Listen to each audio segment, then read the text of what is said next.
the Reynolds Journalism Institute at the Missouri School of Journalism. Welcome to Global Journalist. I'm Jason McClure. We're going to talk today about the issue of gay rights in China. Homosexuality isn't illegal in China, yet lesbian, gay, bi, and trans people there still largely live their lives in the shadows. But beyond this, there are some other aspects to gay life in mainland China that are strikingly different, not only from the U.S., but even from some of China's neighbors. For one thing, many, and probably most gay men in China, marry straight women, and they don't tell their brides that they are gay. Now, there isn't great data on this, but by one frequently cited estimate, there are about 20 million gay men in China, and about 80% of them are married to a woman. Now, as you might expect, this is often a recipe for unhappy marriages, and there's even a Chinese word for the women who unwittingly marry a closeted gay man, tongqi, which translates roughly to gay man's wife. Now, in a few minutes, we're going to hear more about this phenomenon and some of the societal pressures that lead to it. But first, we're going to talk about how some of the perceptions of LGBT people are and aren't changing in China. Joining us first from Berlin, Germany, is Fan Popo. He's a well-known Chinese filmmaker and gay rights activist who's been the director of the Beijing Queer Film Festival. He's also sued the government after his film Mama Rainbow, about Chinese mothers who have embraced their gay or lesbian children, was banned from Chinese streaming sites. Fan Popo, welcome to Global Journalist. So, Hey, Jason. Popo, if you could just tell us, you've been an outspoken advocate for gay rights in China. Just give us an overview of sort of the general attitudes towards gay and lesbian people now. I think in our traditional culture, we have certain tolerance on homosexuality and cross-dressing and transgender, but in the same time, family value is very strong. Obviously, most of parents they want their children to get married, but we don't have a marriage equality or same-sex partnership in China. So being gay, that means you won't probably won't take the family name. This has been a very big challenge. And in the same time, we get a lot of censorship from media about LGBT issues from the government, and there is very little information about being LGBT. But these years, I can see that people slowly changing and really improve a lot from my point of view. And what about sort of outside of big cities in China? Is it possible for someone to live as an openly gay man, as an open lesbian? Yeah, of course, because China is a very big country, we have a lot of region difference. There is difference between urban China and the rural area and the big city and the smaller city, East Coast and the Northwest. So I think because a lot of small cities, it's very hard for them to get information and to see other people who are LGBT or family members of LGBT. Because personally, I'm from a very small village. When I come out to my dad, he was saying, well, why I didn't see any other gay people in our village or town. I just told him, if I stay in this small town, I will probably also need to get married and living a very unhappy life. So I think because until now, in small towns, gay people are very invisible. That doesn't mean that didn't exist. And so how did your father react to that? Like, what are your options if you are gay or lesbian in a small place in a village in China like you were? So when I told him about this, he just said, "Oh, I have a friend. He's always doing very feminine things, and also he live very happy life, a very unhappy life with his wife because he barely touched his wife. Do you think?" And he always go to bath house. And do you think he could be gay? So I was saying, yeah, probably, maybe. He sounds very gay. So, Dad, do you want me to live a life like him? And my dad said no. So you will see that if you give them more information, they can understand. So my dad, slowly, with a few months of the communication, he can accept my second nation and also what I'm doing now. So in other words, your choices in a village were either to get married to a woman or to move someplace else where you could live more openly then? Yeah, I think it's almost the only two options you can choose if you are, from a very small village. And besides your father, what about the other people in your life? How did they react? I come out to I didn't come out until when I come to Beijing in 2003 to study because in a small town, most of people that don't have any idea about homosexuality, and because I studied in Beijing Film Academy, most of my classmates are very open and supportive. Only one of my professor, he was very homophobia, and he gave me a lot of very difficult time. Um, but in the I think in people around me then all know about my sexuality and sexual orientation. And I understand some of your films, one of them, Mama Rainbow, it was removed from the internet. You actually sued the government and won in court in order to have this restored. What's sort of the government's general attitude towards homosexuality? So they just didn't admit that delete my film. It's still a very big mystery that who was the people who was in charge and what they don't like about my video. Because in China, the censorship is very the regulation is itself is very blurry. So there is no certain bottom line and I had so I had this lawsuit about 2 years ago. Although in the end I had won the case, but still my film has been banned by most of the video site in China. And what about how are gays and lesbians? How are they depicted in the media? Are there TV shows and popular movies about gays and lesbians? There are very little information about LGBT on mainstream media. On TV, there is a very little programs could mention about that. Only this year's online series had been more and more popular. There was some really popular online series had touched this topic, but they were also banned and taken down from all over the internet in China. And one of your films, I understand it's called Be a Woman. It's about drag queens in China. What can you tell us about how trans people are viewed there? What is their place in Chinese society? For a very long time, transgender was not only discriminated from the mainstream society, but also within the LGBT society.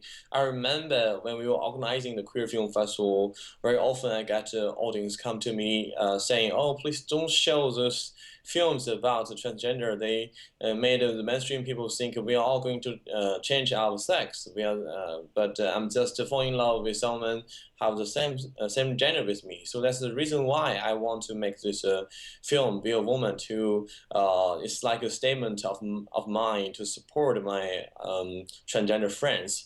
But now I can see there is a growth of a transgender movement these years. There are more and more transgender organizations had funded. And also last year there was a lawsuit case about a trans man sued his company, fired him not because of not wearing skirt. And this is a very landmark event for the transgender equality. Fan Popo, thanks so much for joining us. Thank you, Jason.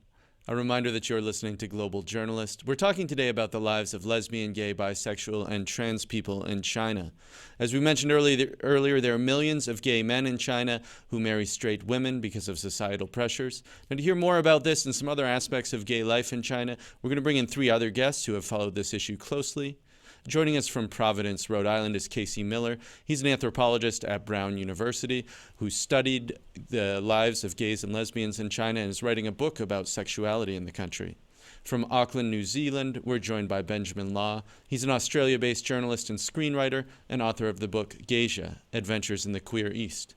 And from Phoenix, Arizona, is Richard Berger. He's the author of the book Behind the Red Door, Sex in China.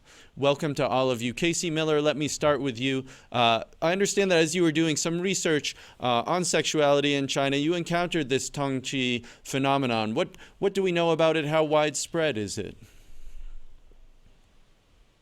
We're actually starting to learn more and more about the problem. Just over the last couple of years, we've started to see the first social science data emerge about the problem. But we still know very little about the lives of most Tongji women, the reasons why they marry their gay husbands, what their relationships are like with their husbands and children, and why they don't divorce or whether they divorce upon finding out that their husbands are gay or queer. There's actually a study that came out just last year in January 2016 in the journal Women in Health, which is some of the first and only data that's emerged on the topic. And it was an internet survey of 135 Tongji women. It found that 97% did not know at the time of marriage that their husbands were gay or queer. 78% of the women in the sample did not get divorced for a variety of reasons, including worries about the kids, bringing shame to their families, worries about economic dependence on their husbands.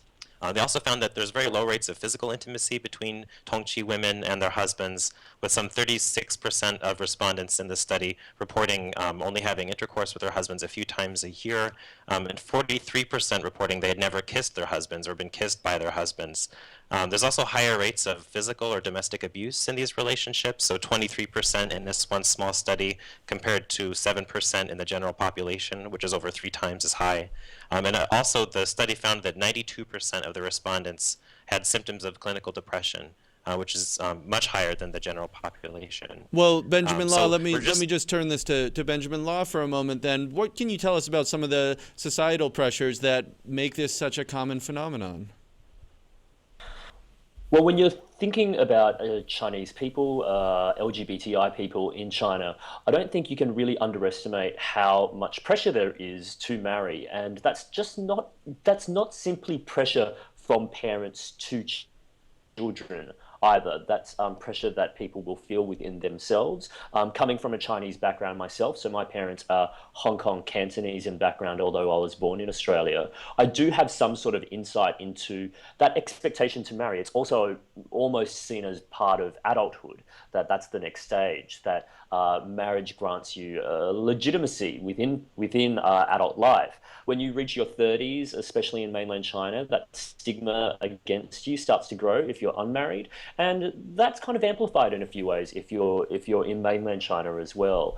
Think about if you're a member of the one child policy generation, you kind of represent not just your parents' hopes about what they want out of a child, but also in some cases their social security and their ongoing welfare as well, like we heard before, the extension of the family name too. So in a lot of cases, that keenness to marry is also felt by the individual too, which explains why a lot of men, and increasingly, of course, the women they marry, find themselves in the situation of essentially being in what we would call in the West a closeted marriage. And Richard Berger, if I could turn this to you, we heard Casey Miller giving us some of the statistics about the Tongji phenomenon, and it does sound like this is sort of a recipe for unhappy marriages. 43% of women have never kissed their husband in these marriages, and the rates of depression are high, domestic abuse. If a woman discovers that her husband is gay, what sort of options does she have?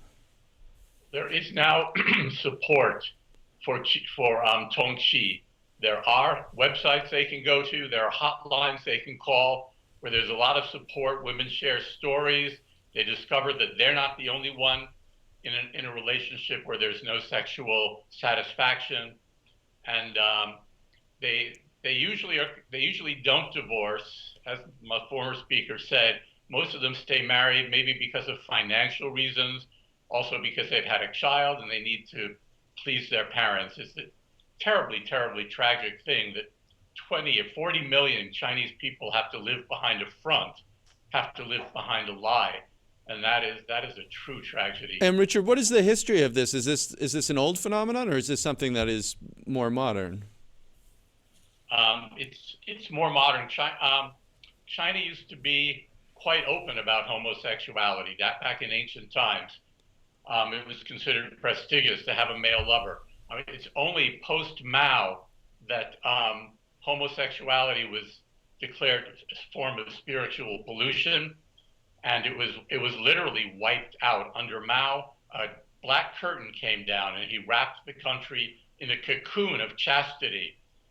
Gay men were forced to look for sex in public bathrooms, which was terribly dangerous. And lesbians had practically no way to satisfy their own desires. It took a long time for that to change. We didn't really see light coming out of the tunnel until maybe the late 1980s, early 1990s.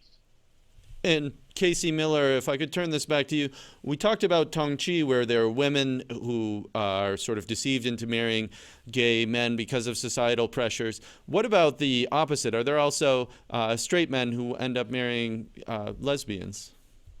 Yes, there actually are. It's called tongfu, or husbands of lesbian women. And very little is known about tongqi as a phenomenon. Even less is known about these husbands of lesbian women. But there definitely are some examples that are emerging in the literature. And some of these men are being connected with resources, support groups, and hotlines, like Richard spoke of. In general, the consensus seems to be that these men have it slightly better than their female counterparts, that is, tongqi, or women who are married to gay men, because it's easier for the men to divorce their wives, and it's seen as less stigmatizing for a man to divorce and then remarry. I would just add to some of the earlier discussion, some of the reasons why tongqi women, women who are married to gay men, don't divorce are due to inequalities in Chinese marriage law. So in China, if a property deed, so an apartment, for example, is in the husband's name, after divorce, the property goes with the husband and is not divided equally. And because China is a patriarchal society, there's often a lot of pressure for women to sign over deeds to property to their husband's name.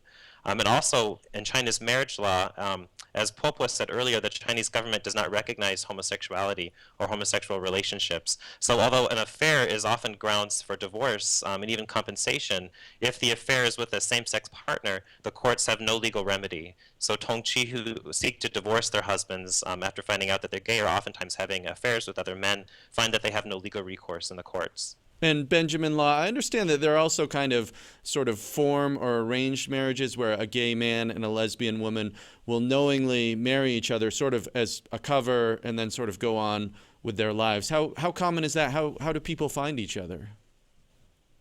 Well, I found when I was researching my book several years ago that one common way that young gay and lesbian women in China would connect would be with each other to sham marry each other, because with that pressure to marry getting increasingly heavy as you get older, people find it more convenient to simply just hold a sham. I mean, for them, it's either the option of getting into a marriage with someone who's completely unknowing with their sexuality. But if you're at the stage of your life where you do actually, if you are actually aware that you are a gay person or a lesbian, this is an incredibly convenient, at least on surface level, convenient option to do, which is to find each other with your set list of prerequisites and to hold your elaborate wedding.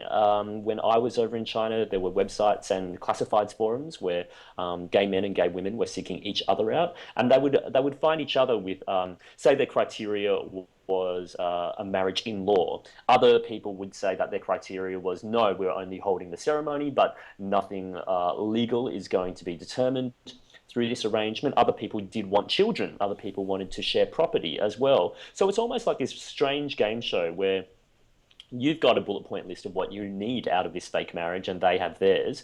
Often people get married, they go back to the regions where their parents are, and they will go back to the cities to lead their lives with their actual partners. And you hear these incredibly, they would be hilarious if they weren't kind of tinged with tragedy as well, but these stories of people holding great big elaborate sham marriages where they basically need to swap partners with each other in the hotel corridors at night, or exchange money in the middle of a highway or something like that. And that's becoming increasingly common to the point where since I wrote the book, apparently there are apps making it more convenient for gay men to find their match with gay women.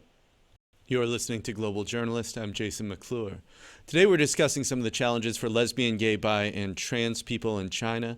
We're joined by Casey Miller of Brown University, Benjamin Law, the author of the book Gaysia, Adventures in the Queer East, and Richard Berger, author of the book Behind the Red Door, Sex in China.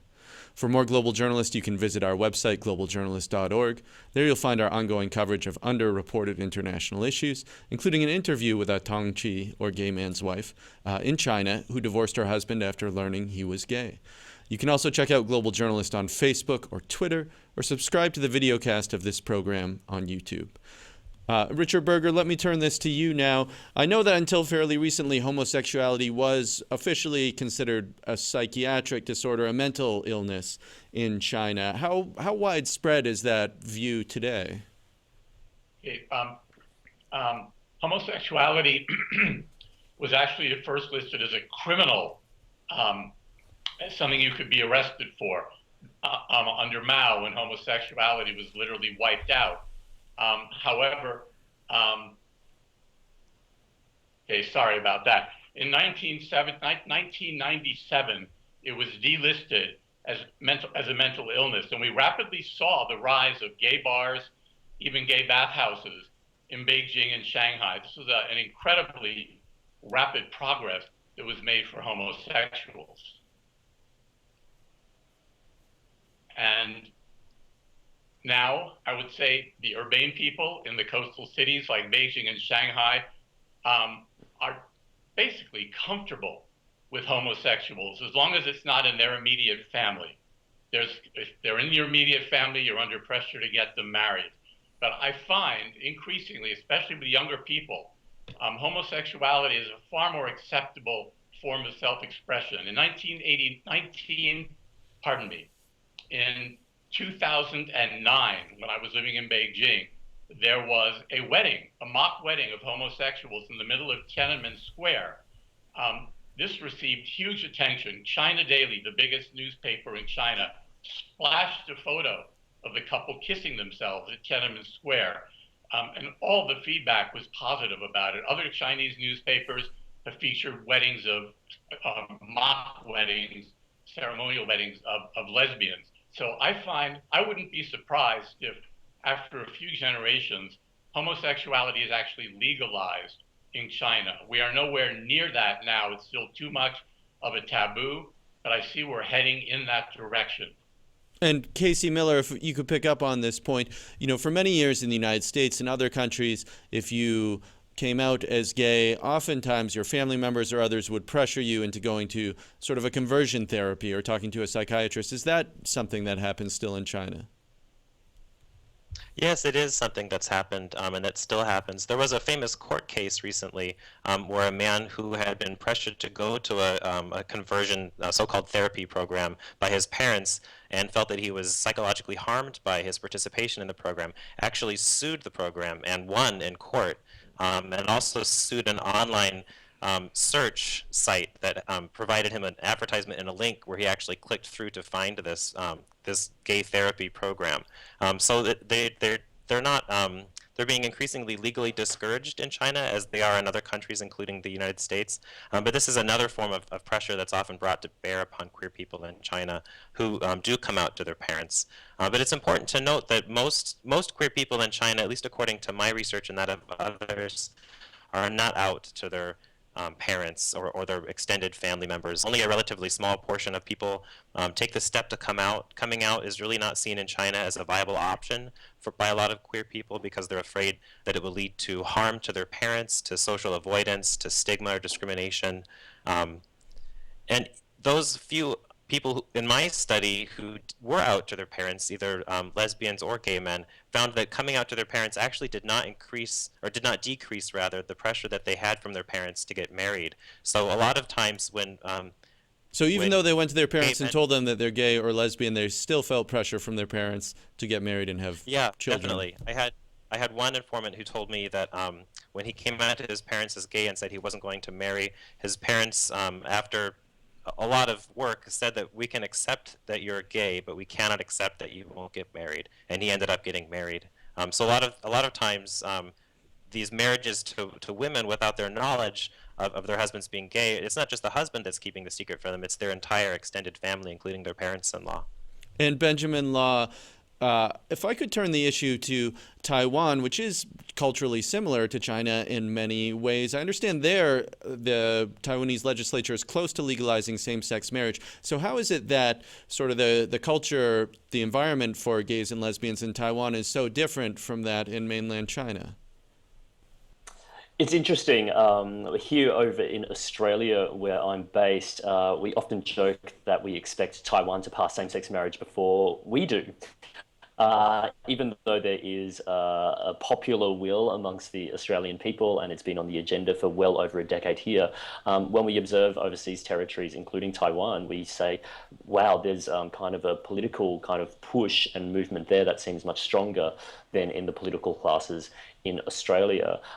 Taiwan, to an extent, like Hong Kong, which is where my family is originally from as well, their conversations are quite markedly different from what I understand to mainland China as well. Those discussions about democracy kind of lead, perhaps, arguably, to a culture where discussion about these things and are more robust. The idea of lobbying is more transparent as well. So from what I understand, Taiwan is quite far ahead. My research didn't necessarily lead me there specifically, but a lot of the people that I spoke to in Beijing within the LGBTI community look to Taiwan as kind of a model and kind of a source of hope that at some stage, hopefully, mainland China would get there as well. And Richard Berger, I wanted to ask you as well about sort of where the roots of homophobia come from in China. In the West and many other countries, it's often rooted in religious texts, and that homosexuality is viewed as sort of immoral or prohibited by Christian texts or Muslim texts. In China, that doesn't exactly seem to be the case. Is that fair to say? Where is this coming from traditionally? No gay bashing in China. There's none of that religious fomented hatred of gays. It's a stigma. It's still a taboo, but it's not. You won't find you won't find beatings of gay men like you will in some cities in America. Very, very different situation. I think at the heart of the matter for stigmatization, it really took shape under Mao when he did shut down sexuality altogether. He wiped out prostitution. Having sex with a man or a woman having sex with a woman was a punishable criminal offense and a sign of mental illness. Now, it's a long time since Deng Xiaoping lifted the curtain on China in the late 1980s, and yet the stigma remains. It's ingrained in the Chinese conscience. I'm afraid there's signs that it's getting better and better, but there's still quite a stigma. It's still a taboo. People still recoil from homosexuality mostly. Now, you always have to draw make the dichotomy that it's different in the big bustling cities like Shanghai and Beijing, where it's easier to be a gay person in the anonymous city. Well, I'm sorry, Richard, we're just about out of time here, so we're going to have to leave it there for this edition of Global Journalist, a production of the Reynolds Journalism Institute of the Missouri School of Journalism. Many thanks to Fan Popo, Casey Miller, Benjamin Law, and Richard Berger for joining us. Our lead producer is Jinhong Chen, and our assistant producers are Weimeng Bao, Lily Cusack, Fallon Page, and Sophia Sader. Our visuals editor is Alyssa Blyle, with graphics production from Jonah McCown. Kyle Felling of KBIA Mid-Missouri Public Radio is our audio engineer. Travis McMillan is our director. For all of us at Global Journalist, I'm Jason McClure. Thanks for tuning in.